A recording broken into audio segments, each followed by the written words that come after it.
Buongiorno para lovers, bienvenidos a No es esta peli, el canal de los cinéfagos. Hoy vamos a traer una película bastante especial por lo que me ha sorprendido. Seguimos con la paura, que eso es importante siempre. Hoy vamos a hablar de la primera parte de la trilogía de Fear Street. Vamos a hablar de Fear Street 1994.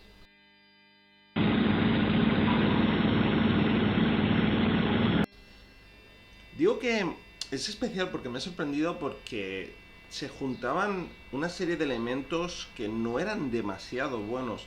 Película de Netflix, últimamente lo que estaba estrenando en Netflix no era nada bueno. De hecho, eh, tenéis en un podcast Ilusiones Mortales y no hice...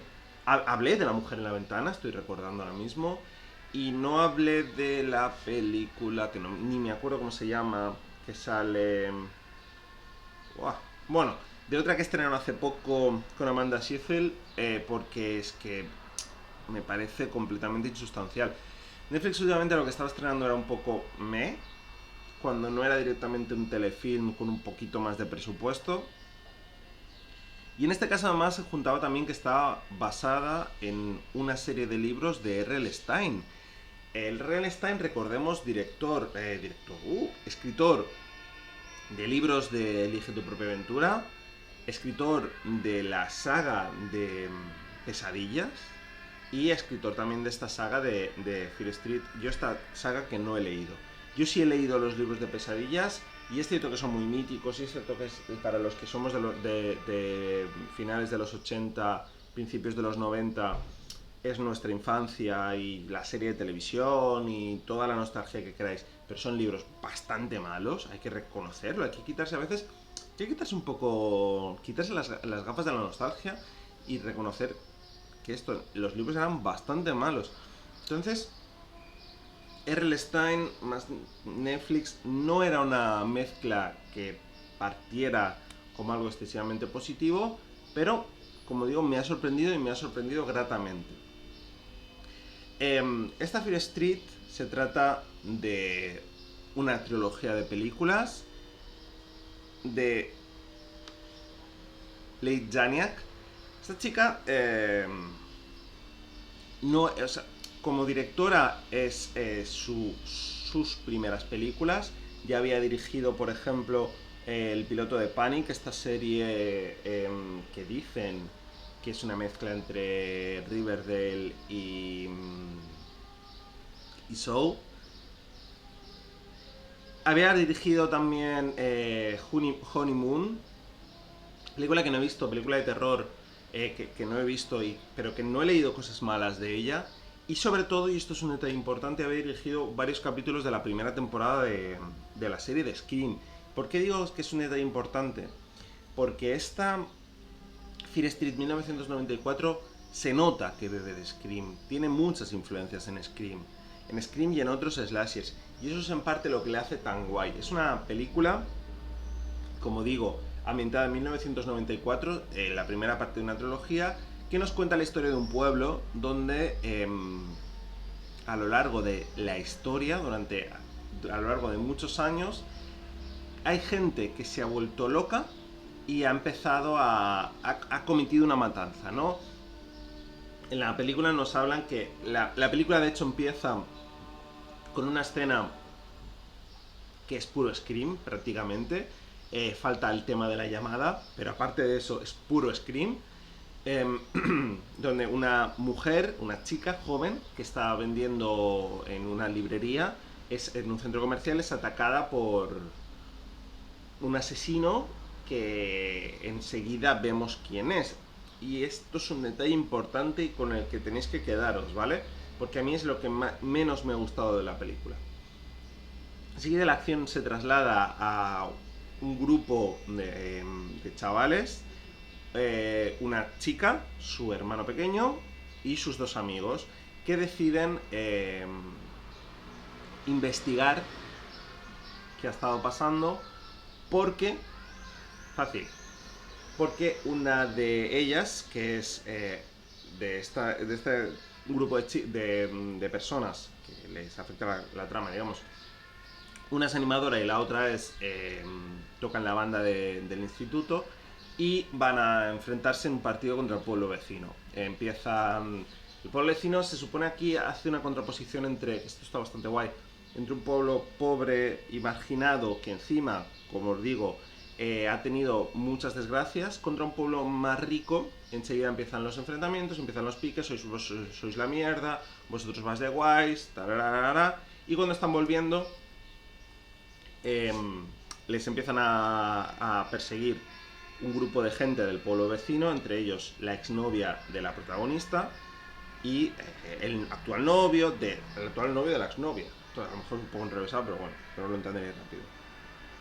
Les empiezan a atacar, tiene un accidente de coche y el accidente de coche que afecta a la exnovia de la protagonista se da en el lugar donde está enterrada la bruja, y a partir de ahí es donde se desarrolla todos los acontecimientos de la película, que no voy a destripar más, la verdad, porque ya he contado mucho. La película, como digo, es una película de terror. Es una película de terror que hay que tener en cuenta dos cosas. Esto es un detalle muy importante, ¿vale? Hay que tener en cuenta dos cosas fundamentales a la hora de acercarse a la película. La primera de todas es que está basado en una serie de libros Young Adult. ¿Qué significa esto? Que no es la película de terror más adulta que vais a ver. No es una... ¿Entendéis a qué me refiero? Es una película de terror para adolescentes, ¿vale? Ojo, es una película de terror para adolescentes con bastante gore, ¿vale? El nivel de violencia que muestra la película es superior al que podemos encontrar en otros slashers de la época en la que está ambientada la película, como pues Scream o como Sé lo que hicisteis el último verano, como los muchos slashers que se hicieron en esa época. Pero no deja de ser una película para adolescentes. Por lo tanto, prima mucho el humor, ¿vale? Es una película muy divertida y prima mucho el salseíto, ¿vale? Adolescente. ¿Esto por qué lo explico? A mí personalmente me es un punto positivo en la trama. Es una cosa que me ha hecho que me entretenga más. Yo sé que hay gente que esto le va a echar para atrás. Otra cosa importante y otro detalle importante que hay que tener en cuenta. Y a mí esto sí que me ha dolido un poquito. No es un slasher, ¿vale? Pese a que se basa en los slashers de la época, se referencia mucho en los slashers de la época, no es un slasher en sí. Es más una película sobrenatural. La villana de la película, muy entre comillas, es la bruja. Y los personajes, en todo momento sabemos quién es el asesino o quiénes son los asesinos. Y en todo momento sabemos qué es lo que está pasando, ¿vale? No hay componente whodunit, ni hay solo un asesino como en según que slashers, ni hay solo un asesino que va vagando por allí, que es prácticamente inmortal y tal, como podría ser pues, en Halloween o en Viernes 13 o en muchos slashers de la época, de la otra época más. Pero bueno, que eso yo creo que lo veremos más en la secuela. Para películas, como digo, está muy bien. Es una película muy, muy, muy entretenida. Es una película muy, muy, muy entretenida. Es una película, como ya he dicho, que tiene un componente gore bastante importante. Componente gore importante y sorprendente. No os penséis, no os imaginéis aquí, iba a decir un show. Ya hablamos que show de gore anda justito, pero bueno. No os penséis aquí algo no sé, no os penséis un Fulci o no os penséis algo así. No. Pero se ve bastante más sangre de la que se suele ver en este tipo de películas. Hay una muerte en concreto, no voy a decir cuál, que me parece increíble, increíble, que ahí sí que se ve eso, sí se ve historia. Y en general es una película bastante más sangrienta de lo que nos suelen tener acostumbrados este tipo de películas y de lo que nos suele tener acostumbrado Netflix también. Como digo, esto es un detalle para mí positivo y es un detalle importante. Una película muy entretenida en general. Y una película que sobre todo que hace una cosa importante. Es la primera parte de una trilogía. Hemos dicho que tenemos 1994. Luego tenemos 1978, si no me equivoco. Que semana que viene tendréis la reseña. Voy a hacer la reseña de todas. En la que, bueno, básicamente vemos lo que sucedió en un campamento. Y luego tenemos 1666, perdón, que es el inicio de todo, que es la historia nos explicarán la historia de la bruja. Me imagino que ya te dejan muchos hilos sueltos para que los vayas conectando. De hecho, eh, hay una superviviente hay una superviviente del campamento que los muchachos se juntan, van a hablar con ella en un cierto momento de la película. Y todo gira en torno, como he dicho, a la bruja que fue quemada, que fue ahorcada, perdón, en 1666. Un detalle importante, más allá de lo entretenida que es la película, que es mucho, y del guión, que recordemos, como digo, que es una película guión adulto, por lo tanto, y además se pierde el componente slasher, como ya he dicho. Por lo tanto, a lo mejor no es el guión más elaborado del mundo. Tampoco tampoco lo necesita la película, ¿vale? La película funciona muy bien y la película es muy divertida, la película tiene personajes muy carismáticos, pero es verdad que no es el guión más elaborado del mundo. Aparte de eso, en los aspectos más... Ojo, también es cierto que es la primera parte de una trilogía, ¿vale? Entonces, como ya he dicho antes, hay conexiones y ramificaciones. Entonces, vamos a ver cuando la historia esté completa qué tal es el guión. Yo me imagino, y esto es una conjetura mía, que en la última parte, en 1666, veremos que la bruja era inocente, etcétera, etcétera. Pero bueno, eso, como digo, es una conjetura mía. La película, más allá de eso, destaca bastante, a mí, o al menos a mí me ha destacado mucho en el aspecto musical. No solo utiliza canciones de la época, sino las integra muy bien.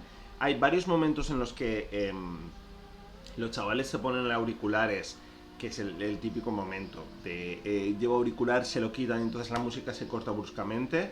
Pero aparte de eso, como digo, en general las canciones están... O, por ejemplo, está sonando una canción, la persona se pone el auricular, entonces la otra canción se corta bruscamente y empieza otra. En general, como digo, la música me gusta mucho cómo está integrada y el aspecto musical es bastante bueno y técnicamente es una buena película. No es la película más brillantemente rodada de la historia, ni mucho menos. No olvidemos que Netflix, esto es un detalle muy importante y esto es un detalle que mucha gente a veces se le olvida. No olvidemos que Netflix no deja de ser una plataforma y las películas que estrenan a Netflix, excepto honrosas excepciones que van a cine por un tema de premios, no dejan de ser lo que antiguamente eran directos a vídeo, ¿vale? Es decir, Netflix, los presupuestos que maneja Netflix no son presupuestos de blockbuster precisamente, y menos en esto que es una película de terror. Esto no he mirado el Boxcore, no, el Boxcore no lo he podido mirar porque no hay Boxcore. No he mirado cuánto ha costado la película. Es muy tramposo, además Netflix hace muchas trampas con eso, porque al final, si esta película se hubiera estrenado en cine, una serie de apartados de marketing y tal, Netflix no les está contando porque van por otro lado, ¿no? Digamos, de Netflix. Pero bueno, más allá de eso, eh, es una película relativamente barata. Los efectos especiales están bastante bien. No cantan mucho, es verdad que tampoco hay demasiados, pero están bastante bien y no cantan mucho. Y técnicamente está bastante bien hecha. Es una película que no canta a telefilmazo cutre como cantaba Ilusiones Mortales, ni canta... No, en general está guay, está muy bien hecha. Y, como digo, es muy, muy, muy entretenida. A mí es que me ha sorprendido muy gratamente. Evidentemente no es la mejor película de terror de la historia, ¿vale? Ni es la... Y como repito, no deja de ser un young adult. Es una película que los protagonistas tienen 15-16 años y es una película dirigida para gente de 15-16 años, pero con su buen toque de gore y una película muy entretenida en general y con sorpresas porque tiene un giro final. Al final se basa en libros de R.L. Stine, amigos, y si una cosa destacan los libros de R.L. Stine son los giros finales. Tiene giro final, tiene varias muertes inesperadas que por su propia definición de inesperada no te esperas, a mí me han sorprendido bastante, y tiene varios aspectos que sinceramente sorprenden. Además de aspectos de sangre, de violencia, de drogas y de sexo, muy entre comillas, que no suele haber en cosas relacionadas con R.L. Stine, o no las solía haber. En este sentido, como digo, me ha sorprendido bastante. De hecho, el tema de drogas tiene un aspecto fundamental en la trama. Eh, pero bueno, en general, como digo, una película muy buena, muy solvente, y una película que estamos esperando con ansias la continuación. No va a haber parte sin spoilers, con spoilers, perdón, porque es que realmente considero que sería más interesante hacerlo en la segunda y en la tercera parte, relacionándolo con la primera, para tener, cuando tengamos ya todo el programa hecho, podríamos decir. Y por lo tanto, este ha sido el vídeo de hoy. Nos vemos en la siguiente. Decidme qué os ha parecido esta Fear Street 1994. Y adiós.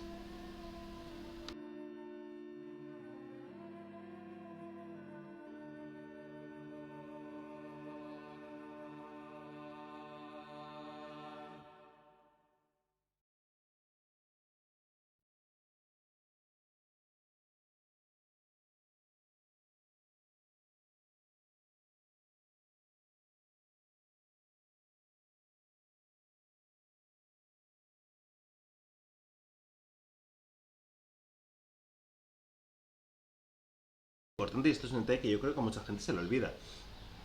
Excepto películas muy puntuales de Netflix, que sí se estrenan en cines. Por lo tanto,